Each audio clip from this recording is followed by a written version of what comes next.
Welkom naar een korte Auntwauten van de grote Froagen. En vandaag de vraag is, Lieet de Bibel dat we zullen blijven bij dat wat we geleerd hebben. En ik geloof, deze vraag is sehr wichtig für sehr viele Mennoniten, besonders die Mennoniten over de ganze Welt. Wegen dit wordt ons van klein aan geleerd en dat wordt sehr uitgedrukt. We zullen bij dat blijven wat ons geleerd is. Wat is de antwoord voor deze vraag? Ja, de Bibel leert dat we zullen blijven bij dat wat ons geleerd is, maar verder niet, zoals we dat verstaan doen. Er zijn twee schriftstellen in het Nieuwe Testament, wat dit werkelijk leren doen. De eerste is in 2 Timotheus, kapitel 3, 14 tot 17, en dan de tweede is in 1 Johannes, kapitel 2, 24 tot 26. 2 Timotheus, kapitel 3, de 14e vers zegt es dit, aber blijf bij dat wat je geleerd hast en die onvertrouwd is. So dit is wat de Bibel leert. Ja, we zullen bij dat blijven wat ons geleerd is. Aber wenn wir ein bisschen klein mit wiederlesen, ist der Versen so erst das Vierten, wenn wir die Bibel lesen, dann, wir haben Vierten ein Missverständnis, wenn wir dann die Versen nicht ganz stark lesen. Der nächste Part lehrt uns zwei Dinge, was wichtig sind und was wir sollen uns halten und was uns gelehrt wird. Das erste ist, sagt das nächste, willst du weiss, von wem du dort gelehrt hast? Wie man der rechte Person lernen kann. Wir sollen unsere Worte von der rechten Person kriegen. Und wer ist die rechte Person? Das ist nicht ein Mensch, das ist nicht eine Kirche, das ist nicht eine Gemeinde, das ist Jesus Christus.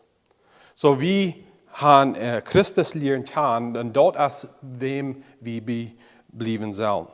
Und dann das zweite ist, wir sollen bei der Heiligen Schrift bleiben. Der nächste Vers sagt, und willst du von Kind an mit der Heiligen Schrift bekannt bist, kann die den Weg wiesen, wo du durch den Glauben an Christus Jesus kannst seilig werden. So dort ist, was wir bleiben sollen. Wir sollen dort bleiben, der Heilige Schrift, wo der Heilige Schrift uns den Weg wiesen wird, wo wir seilig können werden durch Jesus Christus. In ohne Weg zu sein, wir sollen dort bleiben, der Evangelium, was uns klar wiesen wird, wo Menschen können gerettet werden, wo Menschen können versöhnt worden mit Gott und wo Menschen da weiten können, wo sie wollen für Ewigkeit sein. So, das redet nicht von, dass wir sollen Menschenregeln halten. Wir sollen nicht bei den Regeln und Ordnungen und Gesetzen bleiben, was die Kirche abmerken wird oder Menschen abmerken werden oder bis was wir dort einmal gehört haben. Wir sollen dort bleiben, was wir von der Bibel lernen. Wir sollen dort bleiben, was wir von Jesus Christus selbst haben. Wir sollen bei dem Evangelium, der echte Evangelium bleiben. 1. Johannes, Kapitel 2, 24 bis 26 sagt wieder auch, halt dort im Glauben fest, was je von Anfang gehört haben. Was ist das, was wir von Anfang gehört haben? Wo wir seilig werden wollen mit Gott. So hier lehrt Johannes, er hat von Anfang der Evangelium von Jesus Christus gepredigt, gelehrt, und da wir das lesen dann, da wir das schreiben, sollen wir dort bleiben, was er von Anfang hat. Und das lehrt uns, dass das Evangelium hat niemals geändert. Von Jesus Christus zur Welt kam, aber nu hat das Evangelium niemals geändert.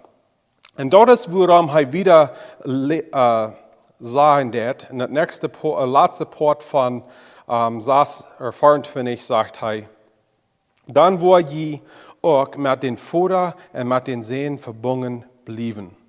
Wir sollen vorsichtig sein, dass wir bei der Wahrheit bleiben. Wir sollen keiner Leuten uns wegleiten von der Wahrheit.